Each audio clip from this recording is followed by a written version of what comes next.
Dahulu kala di Pulau Sumatera ada seorang gadis cantik bernama Putri Pinang Masak.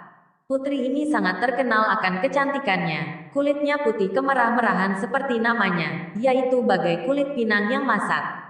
Siapa yang memandang pasti akan terpesona, akan tetapi, bukan hanya karena kecantikan lahiriah diri gadis itu yang membuatnya terkenal, melainkan juga karena sifatnya akan selalu menyukainya. Para wanita dan sesama gadis ingin bersahabat dengannya, sedangkan para pemuda dan pangeran ingin mempersuntingnya. Namun, sejauh itu ia belum bermaksud beruntanggap. Pada suatu hari, datanglah lamaran dari raja yang terkenal kaya raya dan sangat besar kekuasaannya. Sumber kekayaannya terutama dari minyak. Jika lamarannya ditolak tentu sang raja akan murka, mungkin akan timbul bencana peperangan.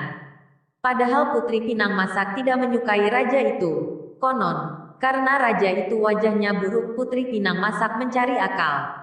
Bagaimana caranya mengagalkan lamaran si raja buruk rupa? Maka ia berkata kepada si utusan, "Baik, lamaran aku terima tapi dengan dua syarat. Pertama, Baginda harus mampu membuatkan istana yang indah berikut perabotannya hanya dalam tempo waktu 1 malam saja." Mulai sore sampai terdengar ayam berkokok bersahut-sahutan. Mikro yang kedua, jika Baginda gagal memenuhi syarat pertama, maka ia harus menyerahkan harta kekayaan dan kerajaannya kepada saya. Ternyata Baginda menyanggupi syarat itu karena beliau sangat mencintai Putri Pinang Masak.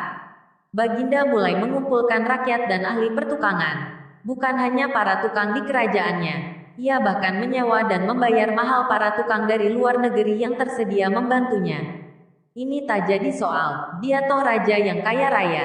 Para tukang itu diperintahkan bekerja dengan cepat karena istana itu harus selesai dalam waktu 1 malam. Putri Pinang Masak khawatir. Padahal permintaannya untuk membuat istana dalam 1 malam hanyalah alasan yang dicari-cari belaka, agar Baginda tidak jadi menikahinya. Ternyata, Baginda dari timur adalah orang yang nekat. Ketika hari menjelang pagi istana itu hampir selesai, hanya tinggal melicinkan saja, Baginda sangat gembira. Sebuah kota telah muncul tempat itu dengan tiba-tiba. Sebaliknya, Putri Pinang Masak sangat sedih. Ia tidak bisa tidur malam itu.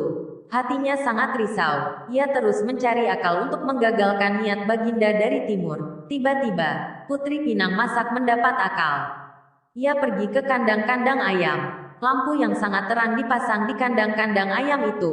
Ayam-ayam mengira hari tale siang. Mereka pun langsung berkokok berulang-ulang. Baginda dan rakyat yang sedang bekerja terkejut. Dengan sangat berat hati Baginda berkata kepada rakyat dan para tukang, "Sudah, hentikan pekerjaan ini."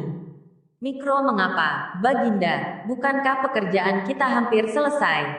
"Mikro," tanya salah seorang pekerja, "betul katamu. Tetapi, kita telah kalah. Dalam perjanjian, istana ini sudah harus selesai sebelum ayam berkokok." "Mikro," kata Baginda, "pekerjaan dihentikan dengan sangat terpaksa. Para tukang bangunan kembali ke negeri mereka di timur." Akan tetapi, Baginda masih berdiri di tempat itu.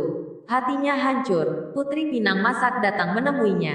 "Baginda, Anda telah gagal memenuhi syarat saya. Apakah istana yang belum selesai ini hendak dihancurkan lagi?" "Mikro, sesuai dengan kesepakatan telah dibuat maka Baginda Raja harus menyerahkan seluruh harta dan kerajaannya." Sejak saat itu, negeri timur diganti namanya menjadi negeri Putri Pinang Masak. Gadis cantik itu menjadi raja di negeri itu. Orang-orang dari negeri lain menyebutnya negeri itu sebagai negeri Pinang. Pinang-pinang dalam bahasa Jawa adalah Jambe, maka raja-raja dari Jawa menyebutnya dengan sebutan Kerajaan Jambe. Lama-lama sebutan Jambe berubah menjadi Jambi. Demikianlah asal mula sebutan kota Jambi.